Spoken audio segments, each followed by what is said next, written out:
금소법으로 강화되는 금융소비자 권리 이야기 제3화 올바른 금융생활의 비결 6대 판매 원칙과 금융소비자 유의사항 첫 번째. 아싸, 이제 나도 어엿한 사회인. 금융상품을 잘 활용해서 차도 사고, 집도 사고, 노후 생활도 편히 보내야지. 그럼 금융회사에서 상담부터.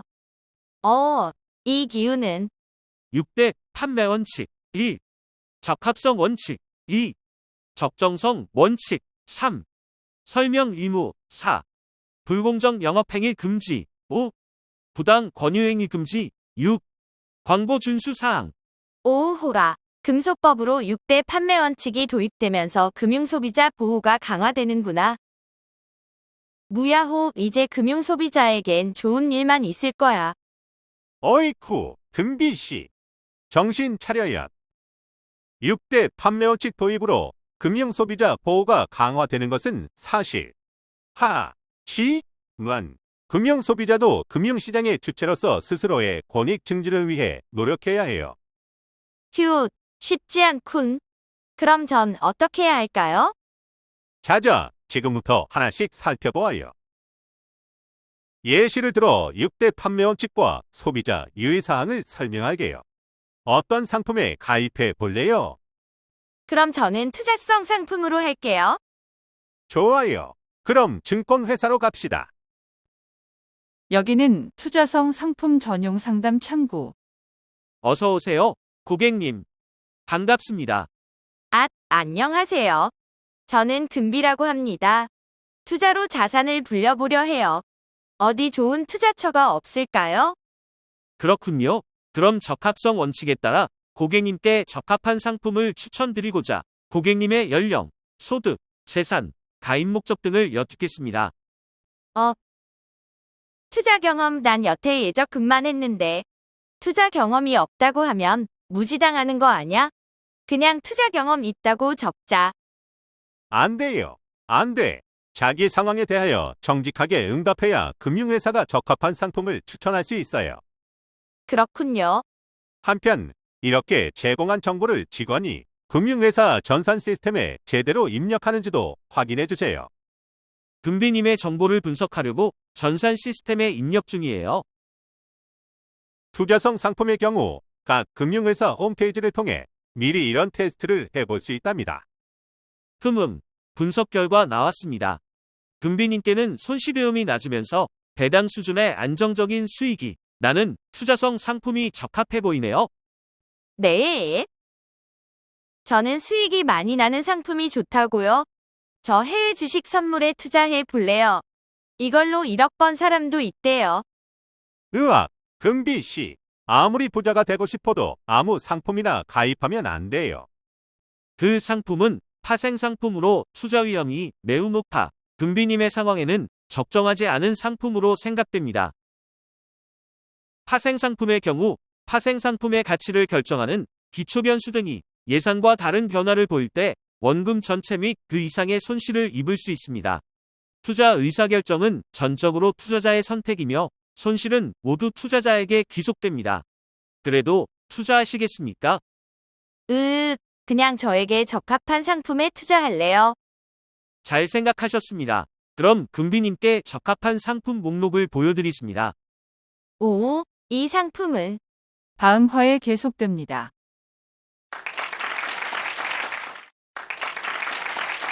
금소법으로 강화되는 금융소비자 권리 이야기 제4화 올바른 금융생활의 비결 6대 판매 원칙과 금융소비자 유의사항 두 번째.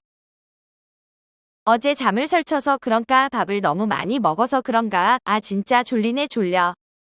이제 투자하실 상품에 대해 설명드리겠습니다. 여기 이 상품 설명서를 보시면 과거 수익률이, 투자 위험은, 수수료가 고객님 괜찮으신가요? 네. 금리야, 졸면 안 돼. 중요한 내용이란 말이야. 허튼 소린 요즘 야근 때문에 너무 힘들었잖아. 잠깐 눈 좀 붙일 수 있지? 그럼 잠깐만 졸아볼까? 금비씨? 금비씨. 금융소비자 보호의 이름으로 물러거라. 졸음의 유호가. 금 선생이다. 도망가자. 금비 씨, 이제 졸음은 가셨나요? 금 선생님이 왜 여기서 나와요? 방금 전까지만 해도 증권회사에서 상품 설명을 듣고 있었는데, 금융회사는 상품을 판매할 때 수익률, 비용, 위험 등 중요 사항을 설명해야 합니다. 이를 설명 의무라고 하지요. 그런데 소비자 입장에서 설명 의무란 금융회사 직원의 설명만 듣는다고 다가 아니에요. 금융 소비자는 상품 설명을 성실히 듣고 모르는 부분이 있으면 질문해야 해요. 이 부분 이해가 잘 안 가네요. 저 용어는 무슨 뜻인가요?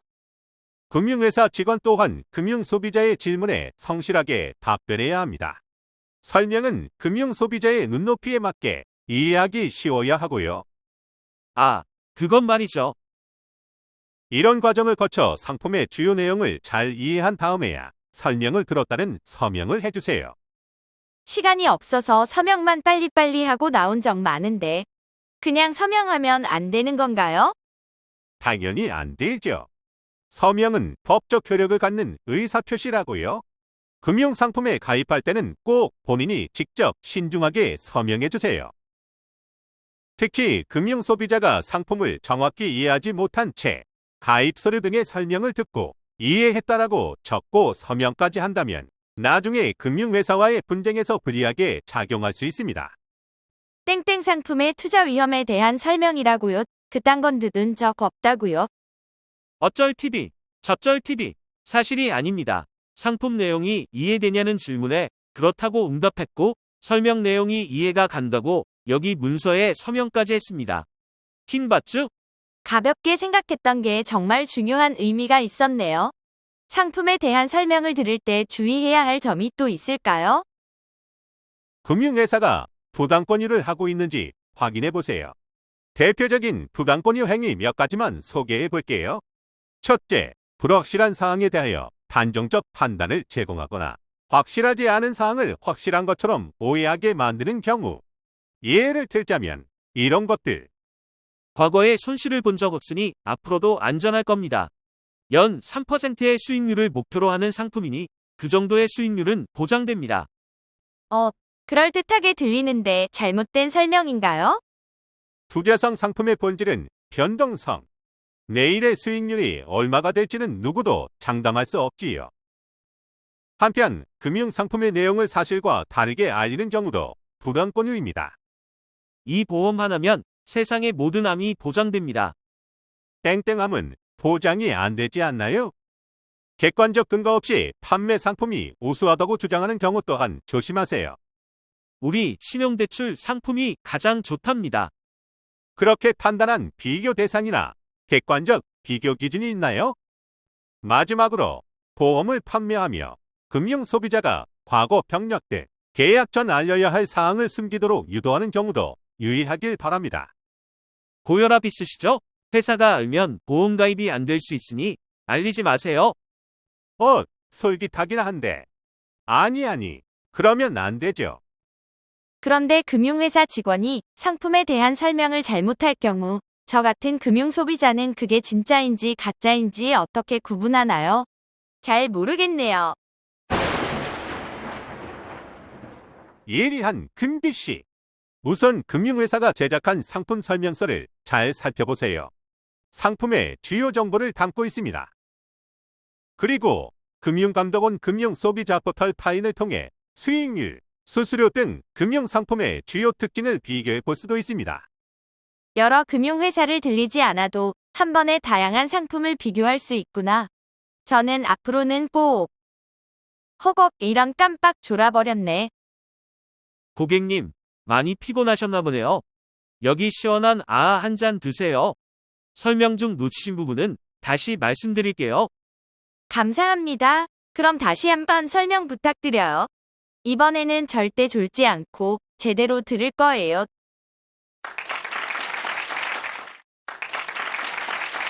금소법으로 강화되는 금융 소비자 권리 이야기. 제5화 올바른 금융생활의 비결. 6대 판매 원칙과 금융 소비자 유의사항 세 번째. 걸어서 출퇴근, 직장인의 로망이지. 야, 나 혼자 살잖아. 얼마든지 놀러와. 후훗 멋지게 독립한 나에게 건배. 으악, 정말 독립하고 싶어. 나 혼자만의 공간이 필요하다고. 그렇지만 내 월급 사정으로 월세는 부담스럽고 그렇다고 전세를 가기엔 전세 보증금이 부족하네. 무슨 좋은 수가 없을까? 애들아 도와줘. 전세 구하고 싶은데 돈이 없어. 무슨 방법 없을까? 돈도 없으면서 웬 전세, 월세나 알아보셔. 돈 없는데 독립을 왜 해? 은행 전세자금 대출 알아보심이. 아, 맞다. 전세자금 대출을 받으면 되겠네. 일주일 뒤 땡땡은행 앞. 좋았어. 준비는 다 끝났다. 전세 계약도 했고 집주인에게 전세자금 대출도 허락받았다고. 그래도 무려 1억 원이나 대출 받아야 한다니. 후덜덜. 대출은 처음인데 잘 되겠지. 잠깐, 동작 그만. 금비씨, 잠깐만요. 대출을 받으러 가기 전에 알아두어야 할 게 있다고요? 네. 서류는 다 준비했다고 생각했는데 제가 혹시 뭔가 빠뜨렸나요? 서류는 아니고요. 혹시 꺾기에 대해 들어보셨나요? 꺾긴? 제가 말하는 꺾기란 불공정영업 행위예요. 일종의 끼어 팔기로 은행에서 대출을 해주면서 보험이나 펀드, 카드 등에 가입하라고 요구하는 것을 말하지요. 꺾기 말고 다른 불공정영업 행위들도 꼭 알아두세요. 금소법 시행으로 앞으로 이런 불공정영업 행위들은 금지됩니다. 휴, 대출 받으러 가기 전에 알아서 다행이네요. 그렇다고 너무 겁먹으실 필요도 없습니다. 만약 대출 시 특정 상품을 가입하라고 하거나 보증이나 담보를 부당하게 요구하는 경우 단호하게 거절하시면 됩니다. 금 선생님, 저 대출 받았어요. 아무 일 없던데요? 너무 걱정했나 봐요. 그렇죠. 실제로 흔하게 일어나는 일은 아니니까요. 그래도 금 선생님 덕분에 안심하고 대출 받았어요. 감사합니다. 이게 뭐지? 보험 광고지잖아. 아차차. 금소법으로 강화되는 6대 판매 원칙 중 설명할 게 하나 더 남았어요. 저 알아요. 광고 준수 사항이죠? 허위 광고 방지 같은 건가요? 저는 앞만 봐도 진짜인지 가짜인지 구분 못할 것 같은데요. 광고를 보실 때는 먼저 심의필이 있는지부터 확인하세요. 금융상품 광고는 각 회사의 중복 감시인 등이 광고 내용에 문제가 없는지 심사를 하고 심의필을 부여합니다. 그렇군요. 앞으로는 광고에 심의필 표시가 있는지 꼭 확인해야겠어요. 바로 그거예요. 단, 심의필은 광고가 법적 의무를 준수했다는 표시일 뿐이니 광고 보실 때 내용도 꼼꼼히 확인하셔야 합니다. 마지막으로 하나 더. 금융회사를 대신해서 금융상품을 판매하는 대출 모집인, 대출 상담사, 투자권유회인, 보험설계사, 보험대리점의 금융상품 광고는 원칙적으로 금지됩니다. 단 대출 모집이나 보험설계사, 보험대리점의 경우 해당 금융회사의 승인을 받으면 금융상품 광고가 가능하기도 하답니다. 자자, 이것으로 금소법의 6대 판매원칙 소개는 끝. 금소법을 고 금융소비자 권리가 강화된 만큼 소비자도 스스로의 권리를 지키기 위해 노력하자고요. 오늘 준비한 내용은 여기까지입니다. 시청해주신 여러분 감사합니다.